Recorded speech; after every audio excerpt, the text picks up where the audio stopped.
할렐루야. 하나님의 크신 사랑과 은혜와 위로하심이 여러분 모두에게 함께 하시기를 축원합니다. 하나님께서 그 얼굴을 여러분들에게로 향하여 드사 오늘 또 하나님은 여러분들에게 복 주시기를 원하시고 은혜 베푸시기를 원하시는 하나님이심을 분명히 믿는 여러분들 되시기를 주님의 이름으로 축원합니다. 설교 말씀 듣기 전에 질문 하나 하려고 합니다. 절대로 손을 드시면 안 됩니다. 손을 드시면 난감해질 수가 있으니까 마음의 손을 드시면 됩니다. 무슨 손을 드시라고요? 마음의 손을 드시면 됩니다. 자, 질문합니다. 나는 지금까지 탁월한 인생을 살아왔다. 아니다. 나는 그저 그렇고 그런 인생을 살아왔을 뿐이다. 마음의 손을 드셔야 됩니다. 자, 두 번째, 나도 한 번쯤은 내 인생에 탁월한 순간이 있었으면 좋겠다. 아니다. 그냥 이렇게 살다가 죽을란다. 마음의 손을 드셔야 됩니다. 탁월하다는 말은 좀 부담스럽죠, 사실은. 그래서 한문에 보면 이렇게 씁니다. 화면 보시죠. 탁월하다. 남들보다 월등히 뛰어나다. 높을 탁자에 넘을 월자를 써서 탁월하다. 다른 사람보다 월등히 뛰어날 때 우리는 그 사람을 보고 탁월하다 이렇게 말을 하는 것이죠. 또 다른 말로는 비범하다라고도 합니다.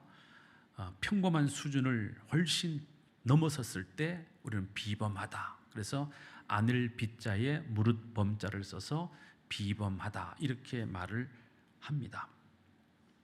역사 속에 아주 탁월한 인물들이 있지요.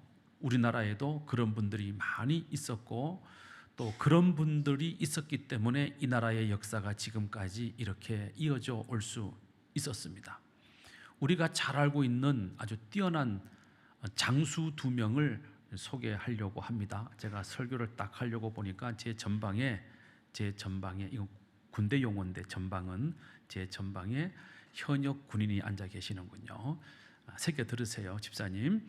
자, 을지문덕이라는 장군을 다 아실 겁니다. 근데 이 을지문덕 장군은요, 신비한 인물이에요. 역사 속에 이분에 관한 기록이 없어요. 그런데 이분이 딱 언제 등장하냐면 우리가 잘 알고 있는 살수대첩에 딱 등장합니다. 이분이 어디서 태어났는지, 어떻게 자라났는지, 이분이 어디에서 살다가 어떻게 죽었는지 아무도 몰라요. 근데 살수대첩에 이분의 이름이 등장을 합니다. 612년, 지금으로부터 약 1500년 전에 612년 7월 24일 날 수나라의 수양제가 110만 대군을 일으켜서 고구려를 정복하러 쳐들어옵니다. 110만 대군, 어마어마하죠. 그런데 이제 결정적으로 이 수양제가 실수한 게 뭐냐 하면 병사들에게 100일치 식량을 가지고 전투에 참전하도록 그렇게 시켰어요. 그러니까 뭐 칼 들고 창 들고 방패 들고 그것도 무거운데 자기가 먹을 100일치 식량을 짊어지고 병사들이 오다 보니까 오는 도중에 지쳐서 병들고 아파서 죽고 이러다가 보니까 결국 30만 대군만 남아가지고 평양성을 공격하러 오는 거예요. 그래서 평양성 함락이 눈앞에 있을 때 그때 혜성같이 등장한 인물이 바로 누구예요? 을지문덕입니다. 을지문덕. 이 을지문덕 장군이 이 수나라 군사 30만 대군을 유인해서 살수, 지금의 무슨 강? 청천강 쪽으로 끌어냅니다. 끌어내면서 청야전술, 이게 뭐냐 하면 들판을 깨끗하게 불질러 버리는 거예요. 그러면 먹을 것이 없죠. 식량 조달이 안 되는 거죠. 청야전술을 통해서 이 수나라 군대를 굶기고 그리고 청천강까지 끌어들인 다음에 살수대첩을 해서 30만 명 가운데 2,700명만 살아서 돌아가게 만듭니다. 어마무시한 전승을 올린 거죠. 30만이 왔는데 살아서 돌아간 사람은 2,700명. 근데 그들이 돌아갈 때 무슨 뭐 대열을 갖춰서 돌아간 게 아니고 뿔뿔이 흩어져서 나고병처럼 겁을 먹고 돌아갔다는 거예요. 자, 이 을지문덕 장군 탁월합니까? 탁월하지 않습니까? 탁월하죠. 어마무시하게 탁월한 분이죠. 자, 두 번째, 우리가 잘 알고 있는 강감찬 장군이 있습니다. 이 강감찬 장군은 1019년 3월 10일 날 귀주 대첩에서 요나라 거란군이죠. 거란군 10만 대군과 싸워서 싹 죽여버립니다. 살아서 돌아간 거란족 군사는 1000명이 되지 않았다. 10만 명이 쳐들어왔는데 살아서 돌아간 사람은 1000명이 되지 않았다. 어마무시한 전과를 올린 것입니다. 자, 그런데 제가 조사를 해보니까요, 놀랍게도 강감찬 장군은 원래 무인이 아니에요. 무인이, 그러니까 군인이 아니에요. 이분은 문과에 급제하신 분이에요. 문과, 그러니까 문신이죠. 무신이 아니고. 그리고 이 강감찬 장군은 그렇게 탁월한 인물이 아니었어요. 36살에 겨우 진사시험에 통과를 해가지고 과거에 급제를 한 거예요. 그러니까 관직에 늦게 나간 거죠. 자, 그런데 이분이 문인으로서 거란군 10만 명을 물리쳤는데 1000명만 살려서 돌려보냈다. 이거는 세계 전사에 있을 수 없는 아주 탁월한 전과입니다. 자, 우리나라의 이 을지문덕, 강감찬 탁월합니까? 안 탁월합니까? 탁월하지요. 엄청나게 탁월하지요. 자, 성경에 오늘 본문에 보니까 을지문덕, 강감찬을 뛰어넘는 또 한 명의 탁월한 장수의 이름이 등장하고 있습니다. 이 사람의 이름이 뭐라고요? 기드온입니다. 다 아시네요. 기드온입니다. 자, 이 기드온은 미디안 군사 13만 5천 명과 전쟁을 합니다. 그런데 이 전쟁을 통해 가지고 15,000명만 살아서 돌아갑니다. 13만 5천 명이 왔는데 15,000명만 살아남고 나머지는 다 죽은 거예요. 엄청난 전과를 올린 것이죠. 그야말로 기드온은 탁월한 인물임에 분명합니다. 자, 그러면 질문. 그러면 애초부터 기드온은 탁월한 인물로 태어났고 탁월한 인물로 성장했고 탁월한 인물로 살았는가 하는 것이죠. 과연 기드온 같은 사람은 처음부터 그렇게 탁월한 사람이었는가 하는 것입니다. 그런데 놀랍게도 그렇지 않다는 것입니다. 우리가 사람이 태어나서 죽을 때까지 계속 탁월한 인생을 사는 사람은 세상에 없습니다. 사람은 다 누구나 부족하고 연약하고 모자라고 형편없을 때가 있습니다. 그럼에도 불구하고 그 사람의 인생 어느 시점에 어느 사건에 어떤 일에 있어서 그 사람이 탁월한 일을 하면, 탁월한 업적을 남기면 우리는 그 사람을 어떻게 평가합니까? 탁월한 인물이라고 평가를 하는 것이죠. 오늘 성경 말씀 보면 기드온은 분명히 탁월한 인물로 등장하고 있습니다. 그러나 기드온은 그렇게 탁월한 사람이 아니었습니다. 그러면 기드온은 어떤 사람이었는가 하면 보시겠습니다. 첫째, 기드온은 어떤 사람이었는가? 기드온은 겁 많고 소심한 사람이었다는 거예요. 그런데 이렇게 겁 많고 소심한 사람이 13만 5천 명을 물리치는 대승을 거두는 탁월한 장수가 된다는 것이죠. 겁 많고 소심한 사람. 이 사람이 얼마나 겁 많고 소심한 사람인지 사사기 6장 11절에 이렇게 기록하고 있습니다. 시작. 마침 요아스의 아들 기드온이 미디안 사람들에게 알리지 아니하리 하여 밀을 포도주 틀에서 타작하더니, 자, 이 말씀 보세요. 기드온이 밀을 포도주 틀에서 타작하는 이유가 뭡니까? 미디안 사람들에게 알리지 않도록 하기 위해서라고 되어 있습니다. 보통 우리가 곡식을 추수를 하고 타작할 때는 이런 방법으로 타작을 하지요. 사진 보겠습니다. 네. 넓은 마당에 멍석을 깔고 볕단이든 보리단이든 밀단이든 콩 묶음이든 갖다 놓고 둘러서서 뭘로 때려요? 이거 아시는 분은 연식이 아주 오래되신 분들이에요. 뭘로 때려요?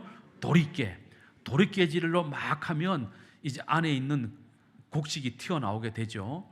단점은 뭡니까? 단점은 먼지가 많이 난다는 거예요. 자, 이렇게 타작을 하다가 1970년대 드디어 한국의 새마을운동이 시작이 되었어요. 새마을운동이 시작이 되면서 보다 더 효율적으로 효과적으로 타작을 해야 되겠다 해서 만든 게 바로 뭡니까? 사진에 보시는 표준말로 탈곡기, 저희 고향 쪽의 말로는 와루와루. 와루와루 모르세요? 저거를 밟으면 저 통이 돌아가면서 와루와루와루와루 돌아가거든요. 그러면 이제 볕단을 이렇게 치면 그러면 곡식이 떨어져 나가게 되는데, 문제는 이것도 먼지가 만만하지 않다라는 거예요. 굉장히 많은 먼지가 나게 되지요. 물론 이것보다 훨씬 더 고대, 훨씬 더 옛날에는 타작을 주로 이렇게 했습니다. 다음 사진. 돌에다가 때리는 거죠. 가족들이 다 한 단씩 들고 돌에다가 곡식을 때려서 탈곡을 했습니다. 이것도 먼지가 납니다. 자, 탈곡할 때 먼지가 많이 나면 미디안 족속들이 가만히 지켜보고 있다가, 야, 저기 먼지가 많이 난다, 아마 이스라엘 백성들이 탈곡하는가 보다, 뭔가 추수를 했는가 보다, 그러니 우리가 가서 뺏어 먹자. 그래가지고는 미디안 사람들이 쳐들어와서 추수하는 이스라엘 백성들을 죽이거나 잡아가거나 곡식을 빼앗아가고 가축을 빼앗아가고 약탈을 시작했습니다. 그 시간이 7년이나 이어졌습니다. 7년. 그러니까 지금 한 가정의 가장이었던 기드온은 지금 자기 식구들을 먹이기 위해서 추수를 해서 탈곡을 해야 되는데, 먼지가 나도록 도리깨질을 할 수도 없고 와루와루를 밟을 수도 없고 돌에다가 때릴 수 없는 그런 상황인 거예요. 그래서 이 기드온이 택한 방법이 뭐라고요? 포도즙 짜는 틀 속에 들어가서 탈곡을 했다는 겁니다. 그럼 이 포도즙 틀이 어떻게 생겼는가? 사진 보겠습니다. 이렇게 생겼습니다. 돌로 네모나게 파서 위에다가 포도를 쌓아놓고 사람이 들어가서 발로 지근지근 밟으면 가운데 있는 작은 통로로 포도즙이 흘러나와서 아래에 모이게 되면 그 포도즙을 항아리에 담아서 발효를 시키면 포도즙이 되는 것이고, 그냥 마시면 포도즙이 되는 것이죠. 자, 욕조같이 생긴 저 푹 패인 곳에 들어가서 그저 오늘 저녁 한 끼 우리 식구들 먹을 만큼만 지금 밀을 타작하는 겁니다. 손으로, 우리 아시죠? 옛날 어르신들 손으로 까불린다 이 말이에요. 까불린다. 그래서 밀을 껍질을 벗겨서 그래서 오늘 하루 먹을 식량을 지금 구하는 거예요. 자, 이 모습을 보고 우리는 야, 참 기드온이 신중하다 이렇게 좋게 말할 수 있겠으나, 또 한편 어떻게 보면 참 겁쟁이구나, 소심하구나, 남자가 쪼잔하기 짝이 없구나, 이렇게도 볼 수 있는 거죠. 결국 기드온은 그렇게 대범한 인물이 아니었다는 것입니다. 소심하고 쪼잔하고 그리고 겁이 많고 이런 인물이었다는 겁니다. 기드온은 그런 사람이었어요. 두 번째, 그런가 하면 또 기드온은요, 불평도 많은 사람이었습니다. 자, 그렇게 미디안 족속에게 겁을 집어먹고 포도주 틀에 들어가서 그날 저녁 한 끼 먹을 밀을 타작하고 있는 그 기드온을 하나님의 사자가 찾아와서 이렇게 말씀합니다. 사사기 6장 12절 시작. 큰 용사여 여호와께서 너와 함께 하시도다, 이렇게 말합니다. 자, 만약에 저한테 하나님의 사자가 찾아오시든지 아니면 하나님이 음성으로 내가 너와 함께 하느니라 이렇게 말하면 제가 믿음이 충만할 때는 할렐루야 아멘 제가 믿나이다 이렇게 반응을 할 것이고, 제가 믿음이 없으면 그런데요? 어째서요? 왜요? 뭐 이렇게 묻게 되겠죠.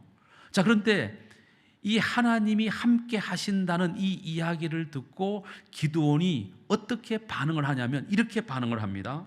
사사기 6장 13절 시작.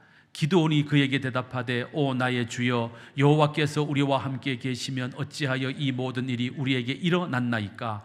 또 우리 조상들이 일찍이 우리에게 이르기를 여호와께서 우리를 애굽에서 올라오게 하신 것이 아니냐 한 그 모든 이적이 어디에 있나이까? 이제 여호와께서 우리를 버리사 미디안의 손에 우리를 넘겨 주셨나이다 라고 불평합니다. 이게 무슨 얘기입니까? 하나님이 함께 하신다고요? 하나님이 함께 하시는데 우리가 고작 미디안 족속의 지배를 받고 내가 이렇게 포도주 틀에 숨어가지고 이 밀가루 손으로 까불려가지고 오늘 한 끼 먹는 밀가루 얻어내고 내가 이렇게 살아야 되겠습니까? 하나님이 함께 하시면 어떻게 그럴 수가 있습니까? 하나님이 살아계시면 어떻게 그럴 수가 있습니까? 하나님이 어디에 있습니까? 이렇게 기드온은 불평했던 사람이었다는 것이죠. 뿐만 아니라 세 번째, 기드온은 자신감도 없는 사람이었습니다. 자, 이렇게 불평함에도 불구하고 하나님의 사자가 기드온에게 하나님의 사명을 맡깁니다. 사사기 6장 14절 시작. 여호와께서 그를 향하여 이르시되 이 너의 힘으로 이스라엘을 미디안 손에서 구원하라. 내가 너를 보낸 것이 아니냐 하시니라. 무슨 얘기입니까? 이렇게 쪼잔하고 소심하고 겁 많고 심지어 불평도 많은 기드온에게 하나님이 사명을 맡기는 거예요. 무슨 사명을 맡깁니까? 네가 가서 미디안 족속의 손에서 이스라엘 백성들을 구원해 내어라. 내가 너와 함께 할 것이다. 내가 너를 도와줄 것이다 하고 사명을 맡기는 겁니다. 저 같으면 할렐루야 감사합니다. 나같이 부족한 것을 들어 이렇게 쓰신다니 제가 열심히 한번 해보겠습니다. 저 같으면 그렇게 대답했을 것 같아요. 근데 기드온은 이렇게 대답을 합니다. 사사기 6장 15절 시작. 그러나 기드온이 그에게 대답하되 오 주여 내가 무엇으로 이스라엘을 구원하리이까? 나의 집은 므낫세 지파 가운데서도 가장 약하고 나의 아버지는 그 중에서도 가장 작은 자니이다 하니. 무슨 얘기입니까? 나는 그렇게 큰일 할 만한 위인이 못 됩니다. 내가 뭘 가지고 이 백성을 구원할 수 있겠습니까? 내가 힘이 셉니까? 용기가 있습니까? 자신감이 있습니까? 내가 무슨 담대하기를 합니까? 내가 무슨 칼싸움을 잘합니까? 내가 무슨 군인입니까?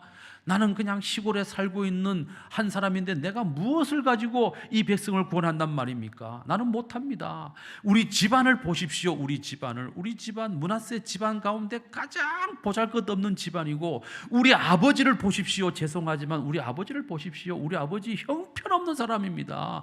내가 그런 집안의 아들로 태어났는데 내가 무슨 힘으로 이 백성을 미디안의 손에서 구원한단 말입니까? 한마디로 나는 못하겠습니다.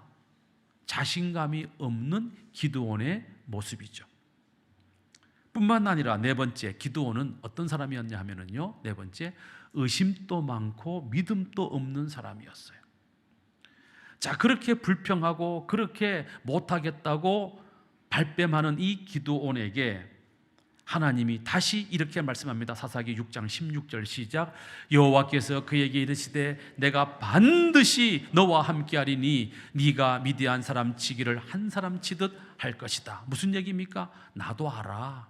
나도 너 형편없는 집 출신이고 너 가진 것 없는 것 알아. 그러나 내가 반드시 내가 너와 함께할 거야. 내가 함께하면 너는 저 미디안 사람들을 한 사람 치듯이 치게 될 것이고 대승을 거두게 될 것이야. 그러니 걱정하지 말고 너는 나를 믿고 가서 미디안 족속의 손에서 이스라엘 백성을 구원해 내거라, 이렇게 말씀하시는 것이죠. 자, 이 정도까지 하나님이 말씀하시면 아유 하나님 알겠습니다, 제가 잘못했습니다, 제가 나가서 한번 해보겠습니다, 이렇게 해야 정상 아닙니까? 그런데 이 기드온은 이렇게 대답합니다. 사사기 6장 17절 시작. 기드온이 그에게 대답하되 만일 내가 주께 은혜를 얻었사오면 나와 말씀하신 이가 주 되시는 표징을 보이소서. 무슨 얘기입니까?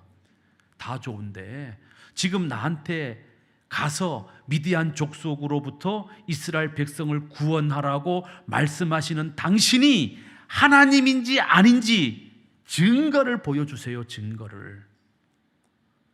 하나님의 존재를 뭐 하는 거죠? 의심하는 거예요.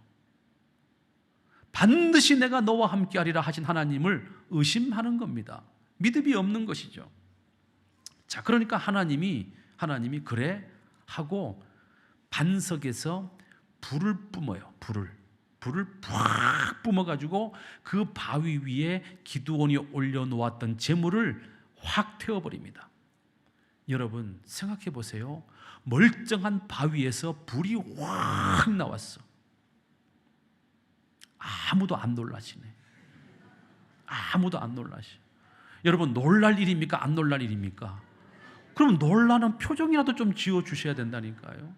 바위에서 불이 나오면 바위에서 불이 나오게 하실 정도의 능력이 있는 분이라면 하나님밖에 없구나, 할렐루야, 믿어야 됩니까? 안 믿어야 됩니까? 기드온은 안 믿었다니까요. 그래서 사사기 6장 37절에 또 이렇게 말합니다. 시작. 보소서, 내가 양털 한 뭉치를 타작마당에 두리니 만일 이슬이 양털에만 있고 주변 땅은 마르면 주께서 이미 말씀하신 같이 내 손으로 이스라엘을 구원하실 줄을 내가 알겠나이다. 무슨 얘기입니까? 양털을 내가 요만큼 마당에다가 두겠습니다. 그리고 오늘 밤에 자고 내일 아침에 나왔을 때 이슬이 양털에만 잔뜩 묻어 있고 땅은 바짝 말라 있으면 하나님이 살아계시고 그 하나님이 나와 함께 하심을 믿고 그 하나님의 능력으로 내가 미디안 족속을 물리칠 줄로 내가 믿겠습니다, 이 말이잖아요. 제가 하나님 같으면요 싸대기 한 대 때렸을 것 같아요.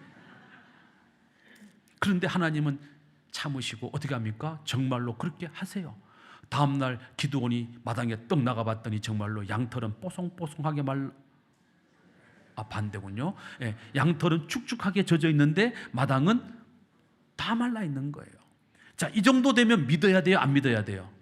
믿어야 되잖아요. 근데 기드온은 안 믿었다니까요. 그래가지고 또 이렇게 말합니다. 사사기 6장 39절 시작. 기드온이 또 하나님께 여쭈되 주여 내게 노하지 마옵소서. 내가 이번만 말하리이다. 구하옵나니 내게 이번만 양털로 시험하게 하소서. 원하건대 양털만 마르고 그 주변 땅에는 다 이슬이 있게 하옵소서. 또 이렇게 말하는 거예요. 야, 정말 아주 나쁜 놈이죠. 예? 치사한 놈이에요. 그 다음날 딱 나가봤더니 정말로 이제는 반대로 된 거예요. 양털은 뽀송뽀송하게 말라있고 마당은 다 축축하게 젖어 있는 거예요. 자, 이런 모습을 보면 기드온 믿음이 있는 사람이에요? 없는 사람이에요? 없는 사람이에요. 의심만 가득한 사람이에요. 여러분 이렇게 놓고 보면 기드온은 탁월한 사람입니까? 아닙니까? 아닙니다. 겁 많고 쪼잔하고 소심하고 의심 많고 불평 많고 믿음 없고 자신감 없고 남자로서는 빵점에 가까운 남자예요. 기드온이라는 이 사람의 이름 뜻은 뭐냐 하면은요, 나무를 베는 자예요. 나무를 베는 자. 우리말로 하면 무슨 꾼? 나무꾼. 그러니까 이 기드온은 그냥 시골에 태어나가지고 평생 뭐만 하고 살 사람? 나무나 베고 살 사람이라 이 말이에요. 평범하다 못해 오히려 훨씬 평범하지 못한 사람이죠. 소심하고 쪼잔하고 겁 많고 자신감 없고 믿음 없고 의심 많고 불평 많은 그런 사람이었습니다. 그런데 이런 사람이 300명의 용사를 데리고 가서 13만 5천 명을 물리치는 탁월한 성과를 올리는 탁월한 인물이 되었다는 것입니다. 저는 우리 성도 여러분들 인생 전체가 탁월해지십시오 이 말씀드리는 것 아닙니다. 우리 인생 가운데 어느 한순간만큼이라도 탁월한 순간이 여러분들에게 있어지시기를 주님의 이름으로 축원합니다. 우리 한국 사람은요 정말로 탁월한 사람들이에요. 어마무시한 능력이 있는 사람들이 한국 사람입니다. 그런데 우리 한국 사람들은 이 역사 속에서 타인과의 관계 속에서 뭔가 두드러지게 튀면 안 된다는 그런 교육을 받고 자라왔습니다.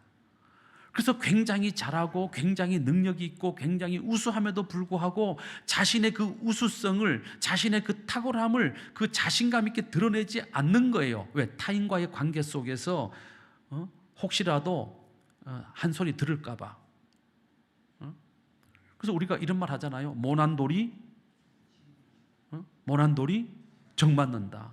그러니까 톡 튀려고 안 한다 이 말이에요.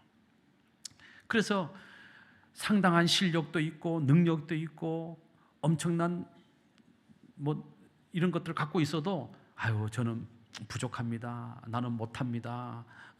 이게 습관이 됐어요. 그러다 보니까 탁월함을 인정하지 않고 그냥 나는 부족해. 나는 못해. 난 할 수 없어. 스스로를 그렇게 낮게 생각한다는 것이죠. 그런데 여러분, 하나님이 보시기에 보잘것없는 사람은 한 사람도 없어요. 여러분들 중에 하나님이 보시기에 보잘것없는 사람은 한 명도 없어요. 기드온같이 소심하고 겁 많고 쪼존하고 의심 많고 불평 많고 믿음 없던 이 사람도 하나님이 탁월한 인생으로 바꾸어 놓으셨다면 오늘 하나님은 우리들도 탁월한 인생으로 바꾸어 놓으실 수 있는 하나님이심을 분명히 믿게 되시기를 주님의 이름으로 축원합니다. 자, 어떻게 하면 우리가 탁월한 인생을 살 수 있을까? 어떻게 하면? 여러 가지 얘기하면 못하니까 제가 오늘 두 가지만 말씀을 드리려고 해요. 두 가지.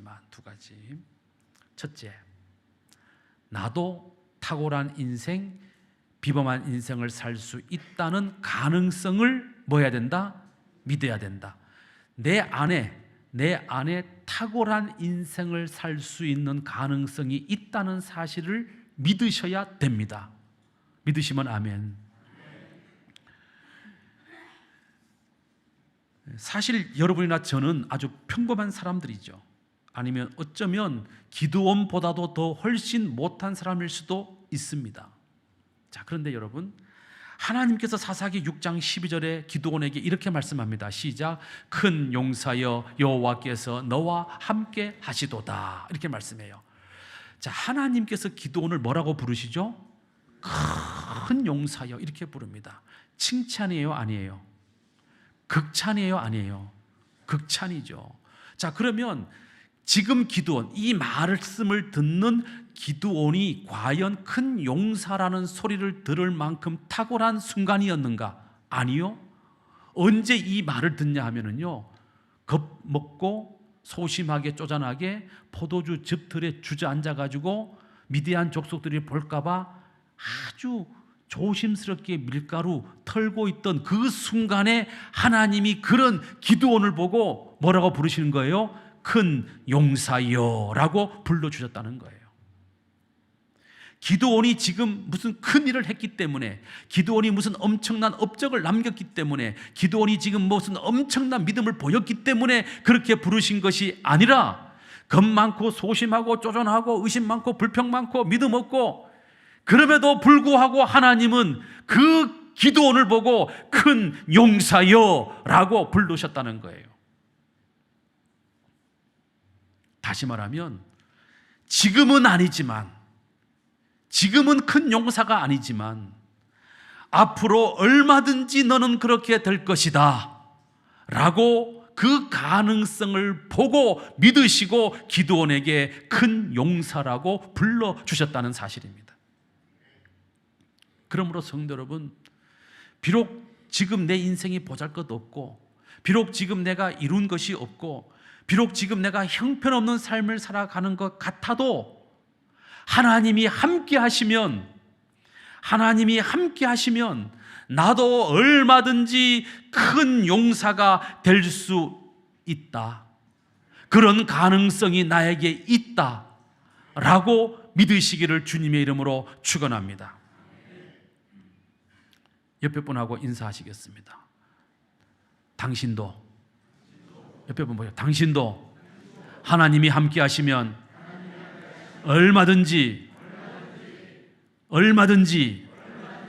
탁월한, 위대한, 비범한, 엄청난 인물이 될 수 있는 가능성이 있습니다.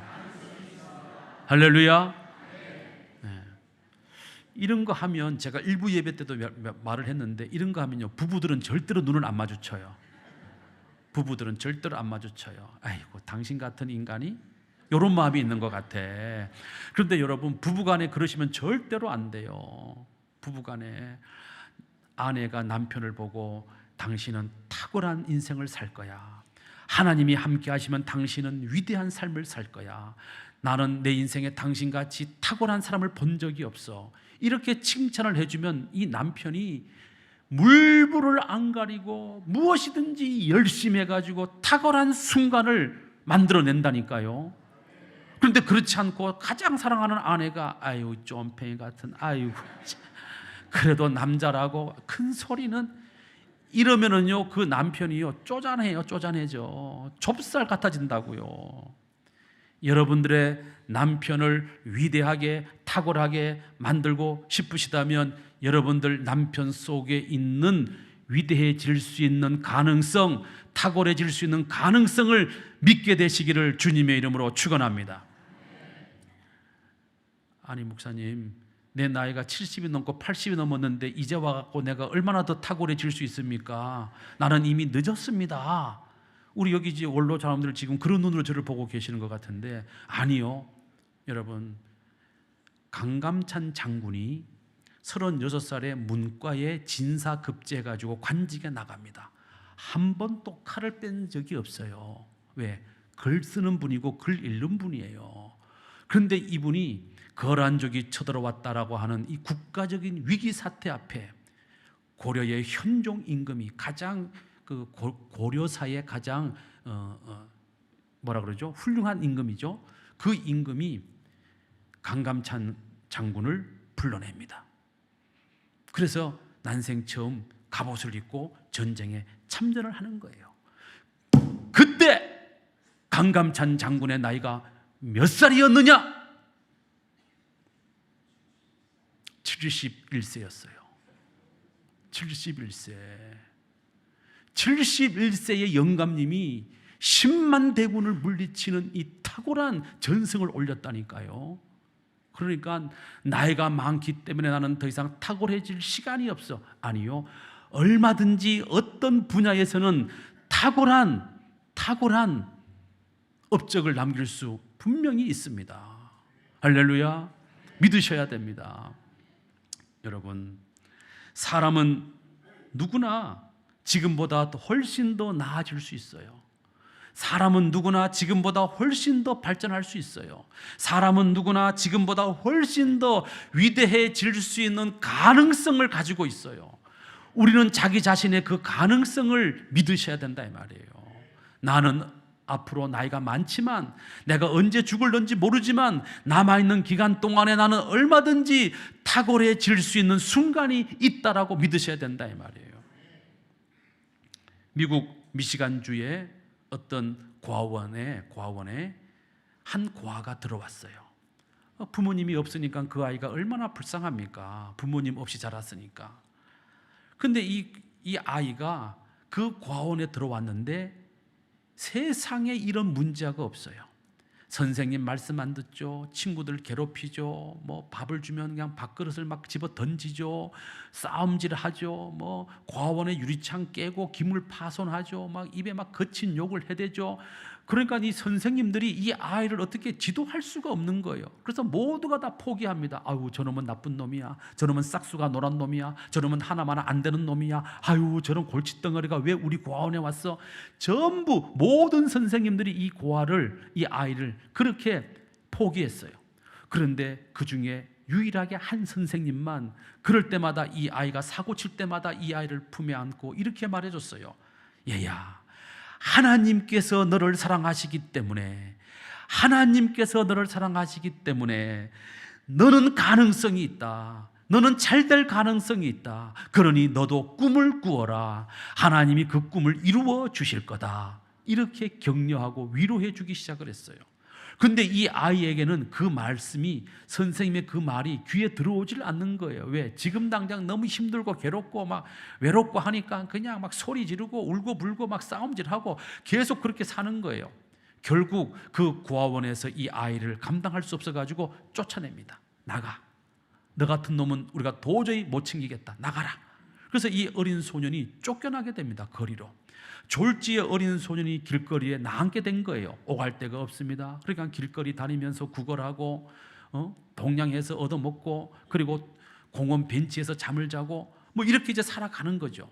그러던 어느 날 이 아이의 마음속에 선생님의 그 말씀이 떠올랐어요. 얘야, 하나님이 너를 사랑하시기 때문에 너도 잘 될 가능성이 얼마든지 있다. 그러니 꿈을 꾸어라. 하나님이 너와 함께 하시면 너의 그 꿈을 이루어 주실 거다. 그 선생님의 말씀이 자꾸 생각이 나는 거예요. 그래서 이 어린 소년이 그래, 나도 꿈을 꿔야 되겠다. 앞으로 내가 뭐가 됐으면 좋겠는가 하고 여러 날을 생각해 보다가 그래, 나는 이렇게 돼야 되겠다라고 꿈을 딱 정했어요. 그 꿈이 뭐냐 하면 미국에 가면 제일 유명한 스포츠가 뭐죠? 야구잖아요. 그 미국 프로 야구 구단에 내가 구단주가 돼야 되겠다. 이런 꿈을 이 아이가 꾸게 되었습니다. 이게 될 법한 꿈입니까? 안 될 꿈입니까? 누가 봐도 되도 않는 꿈이죠. 왜? 땡전 한 푼 없는 거지놈이 어떻게 그 돈이 어마무시하게 들어가는 프로야구 구단의 구단주가 될 수 있단 말입니까? 그럼에도 불구하고 이 아이는 믿음을 가졌어요. 하나님이 나를 사랑하시기 때문에 나와 함께 하시면 반드시 나의 이 꿈을 이루어 주실 거야. 그리고 그 가능성이 내 안에 있어. 그러면 내가 프로야구 구단의 구단주가 되려면 뭐가 있어야 되겠다? 뭐가 있어야 돼요? 뭐니 해도 돈이 있어야 되겠다. 그래서 취직을 해야 되잖아요. 취직을. 그래서 자기가 취직을 하려고 보니까 배운 거 없죠. 기술 없죠. 가진 것 없죠. 그러니까 할 게 없어. 그런데 자기가 가만히 보니까 식당에 가면 식탁 닦고 바닥 대걸레질을 하고 심부름하고 그리고 배달하고 이거는 할 것 같아. 왜? 안 배워도, 학력이 없어도, 기술이 없어도. 그래가지고 동네 피자 가게를 찾아가서 사장님, 저를 좀 써주십시오. 제가 열심히 식탁 닦고 청소하고 열심히 배달하고 제가 열심히 한번 일해보겠습니다. 그래서 이 소년을 불쌍히 여긴 피자 가게가 이 소년을 취직시켜 줍니다. 그래서 이 아이가 그 피자 가게에 들어가가지고 열심히 식탁 닦고 막 청소하고 배달하고 열심히 하다 보니까 빨리 돈을 벌어가지고 뭐가 돼야 되는데, 야구 구단의 구단주가 돼야 되는데, 아니 보니까 자기는 허드렛 일을 한다 그래가지고 월급이 쥐꼬리만큼 주고, 주방에 있는 주방장을 보니까 주방에서 일 딱 하는데 이 주방장은 자기보다 수십 배를 더 받고, 그래서 이 친구가, 이 소년이 그래, 나도 뭐가 돼야 되겠다? 주방장이 돼야 되겠다. 또 다른 꿈을 꿔요. 그래가지고 주방장이 되려면, 내가 피자 가게 주방장이 되려면 피자를 빨리 만들면 되겠다. 저 주방장보다 내가 더 빨리 만드는 피자를 만드는 사람이 돼야 되겠다. 그래가지고 다 퇴근하면 혼자서 밀가루 반죽을 해가지고 피자 뭐 하죠 이거? 막 돌려가지고 늘리는 뭘 만들어요? 피자 도우를 만드는 거예요. 막 그래가지고 주방장보다 더 빨리 해야 되겠다. 주방장이 20초 만에 만들면 나는 11초에 내가 만들어야 되겠다. 그래가지고 정말로 11초 만에 피자 한 판을 만들어서 탁 갖다 내놓는 그런 실력을 갖게 되었어요. 그러니까 동네에 있는 피자 가게 사장님들이 전부 이 소년을 자기 가게의 주방장으로 데려가려고 막 스카우트이 막 들어와. 몸값이 올라가는 거예요. 그래서 주방장이 돼가지고 돈을 많이 벌었어. 돈을 많이 버니까 나는 피자 가게로 만족할 사람이 아니야. 나는 뭐가 돼야 돼? 프로야구 구단의 구단주가 돼야 돼. 그래가지고 내가 더 큰 돈을 벌려면 내가 피자 가게를 차려야 되겠다. 그래서 피자 가게를 차려요. 차렸는데 보니까 경쟁자들이 너무 많아. 돈 벌기가 너무너무 어려워. 어떻게 하면 될까? 봤더니 내가 이길 수 있는 방법은, 맛은 거기서 거기니까 나는 다른 피자 가게보다 빠르게 배달해야 되겠다. 주문 딱 하고 30분이면 그 집에다가 피자를 딱 갖다 줘야 되겠다. 그래서 30분 안에 피자를 배달해 드립니다. 이런 슬로건을 걸고 피자 가게를 했는데 대박이 났어요. 그래가지고 미국에 있는 피자 기업, 피자 만드는 제조업체, 피자 그룹 중에서 두 번째로 큰 피자 기업의 회장님이 되셨습니다. 할렐루야. 놀라지도 않으세요? 남의 집 아들 출세했다니까 배가 아프신가? 어쨌든 그래서 돈을 많이 벌었어. 그리고 드디어 1983년 막대한 돈을 투자를 해가지고 제가 봐야 돼. 1983년 디트로이트 타이거스 프로야구단을 사들입니다. 그래서 자기가 꿈꾼 대로 뭐가 돼요? 프로야구 구단의 구단주가 되었습니다. 탁월한 경영자, 탁월한 구단주. 이 사람은 누구냐? 바로 도미노 피자의 설립자인 톰 모너건이라는 사람입니다. 이거 실화예요. 고아원에서 자란 그 말썽쟁이 소년이 이렇게 탁월한 경영자가 될 줄 누가 알았겠냐 이 말이에요. 그러나 하나님이 함께 하시면 나에게도 얼마든지 잘 될 수 있는 가능성이 있어. 위대해질 수 있는 가능성이 있어. 탁월해질 수 있는 가능성이 있어. 그것 믿고 꿈꾸고 달려갔더니 그 고아가, 그 말썽쟁이가 여러분 지금 또 세계 피자 업체 가운데 가장 큰 피자 중에 하나인 도미노 피자의 회장님이 됐다는 것 아닙니까? 사랑하는 성도 여러분, 평범한 삶을 살다가 평범한 삶으로 인생이 끝마치기를 원하시면 지금처럼 사시면 돼요. 그러나 그래도 내 인생이 한 번인데 내 인생 어느 한순간만큼이라도 내가 뭔가 탁월한 인생을 한번 살아봐야지, 내 인생에 탁월한 순간이 있어야지, 그렇게 생각을 하신다면 나도 하나님의 은혜로 탁월한 인생을 살 수 있는 가능성이 내 안에 있다고 믿는 여러분들 되시기를 주님의 이름으로 축원합니다. 물론 가능성만 믿는다고 다 되는 건 아니에요. 그럼 뭐가 더 필요한가? 두 번째, 이게 필요합니다. 두 번째, 시작. 하나님이 함께 하신다는 믿음을 가져야 됩니다. 내 안에 아무리 가능성이 있다 할지라도 하나님이 함께 하시고 하나님이 도와주시지 아니하시면 그 가능성이 꽃피울 수 없다 이 말이에요. 그러므로 하나님이 나와 함께 하신다는 믿음을 갖게 되시기를 주님의 이름으로 축원합니다. 사사기 6장 16절에 이렇게 말씀합니다. 시작. 여호와께서 그에게 이르시되 내가 반드시 너와 함께하리니 네가 미디안 사람 치기를 한 사람을 치듯 하리라 하시니라. 하나님이 함께 하시면 기드온같이 소심하고 쪼잔하고 겁 많고 의심 많고 불평 많고 믿음 없는 이런 사람도 위대한 탁월한 업적을 남길 수 있는 것처럼 오늘 우리들도 하나님이 함께 하시면 얼마든지 탁월한 인생을 살아갈 수 있게 된다는 사실입니다. 누가 함께 하시면? 하나님이 함께 하시면. 1992년도에 개봉한 영화 가운데 이런 영화가 있습니다. 포스터 보시죠. 베어, 곰이라는 영화가 있었습니다. 흥행 실패작이에요. 흥행 실패했어요. 한국에서 개봉했는데 바로 내렸어. 관객이 안 와가지고. 근데 영화 내용은 너무너무 좋은 영화예요. 여러분 한번 찾아서 한번 보시길 바랍니다. 이 베어라는 영화가 있는데요. 이 영화에 보면 금방 태어난 곰 새끼가 있었어요. 곰 새끼. 욕하는 거 아닙니다. 새끼곰, 새끼곰이 있었어요. 그런데 사람은 태어나가지고 걸으려 그러면 몇 년이 걸려. 뛰려 그러면 몇 년이 걸려. 근데 어때요? 동물들은 태어나자마자 일어나가지고 바로 그 다음날 걷고 그 다음날 막 뛰고 하잖아요. 동물들은. 자, 근데 이 곰이, 새끼 곰이 태어난 지 얼마 안 됐는데 이 영화에 보면 자기보다 훨씬 더 큰 산짐승하고 싸우는 장면이 나와요. 아주 앙증맞은 그 새끼 곰이 두 발로 딱 서가지고 앞발 딱 들고 자기보다 훨씬 더 몇 배나 큰 산짐승하고 두 발 갖고 하고 이제 막 싸우는 장면이 나와요. 이거는 누가 봐도 새끼 곰이 이겨요, 져요? 이건 지는 싸움이야. 누가 봐도 지는 싸움이죠. 그냥 그 산짐승이 가만히 있다가 왕 이러면 끝나는 거지.